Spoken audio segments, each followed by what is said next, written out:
আন্তর্জাতিক সংবাদ সংস্থা রয়টার্স দেওয়া একটি এক্সক্লুসিভ টেলিফোন সাক্ষাৎকারে শেখ হাসিনা নিজেই এই বড় ঘোষণাটি দিয়েছেন। 2024 সালে দেশ ছাড়ার পর এটিই গণমাধ্যমে দেওয়া তাঁর প্রথম সরাসরি সাক্ষাৎকার। সাক্ষাৎকারে তাঁর দেওয়া মূল বক্তব্য এবং বর্তমান পরিস্থিতি নিচে সংক্ষেপে তুলে ধরা হলো। সাক্ষাৎকারের মূল পয়েন্টসমূহ: ডিসেম্বরে ফেরার পরিকল্পনা। শেখ হাসিনা জানিয়েছেন যে তিনি এবং নির্বাসনে থাকা আওয়ামী লীগের শীর্ষ নেতারা, যার মধ্যে সাবেক স্বরাষ্ট্রমন্ত্রী আসাদুজ্জামান খান কামালও রয়েছেন, আগামী ডিসেম্বর মাসের দিকে বাংলাদেশে ফেরার পরিকল্পনা করছেন। আদালতে আত্মসমর্পণ। তিনি স্পষ্ট করেছেন যে তারা লুকিয়ে বা গোপনে ফিরবেন না। দেশে ফিরে তারা সরাসরি আদালতে গিয়ে আত্মসমর্পণ করবেন এবং আইনি প্রক্রিয়ার মুখোমুখি হবেন।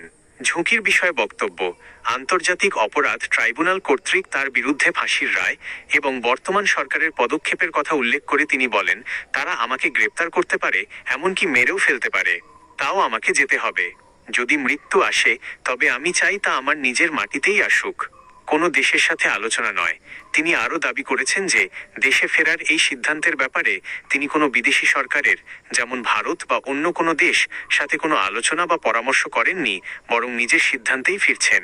রাজনৈতিক প্রেক্ষাপট: শেখ হাসিনার এই ঘোষণাটি বাংলাদেশের বর্তমান রাজনৈতিক অঙ্গনে একটি বড় ধরনের আলোড়ন তৈরি করেছে। সরকার পক্ষ থেকে ইতিমধ্যে তার কূটনৈতিক প্রত্যর্পণের এক্সট্রাডিশন জন্য ভারতের সাথে যোগাযোগ করা হচ্ছিল।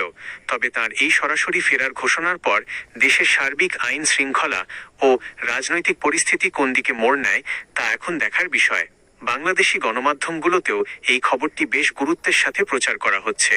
এ বিষয়ে যমুনা টিভির একটি প্রাথমিক বিশ্লেষণধর্মী প্রতিবেদন দেখতে পারেন। শেখ হাসিনা কবে বাংলাদেশে ফিরবেন? রয়টার্সকে যা বললেন জয়। এই ভিডিওটিতে রয়টার্সের কাছে তার পরিবারের পক্ষ থেকে দেওয়া পূর্ববর্তী বক্তব্য এবং বর্তমান রাজনৈতিক পরিস্থিতির একটি ধারণা পাওয়া যাবে।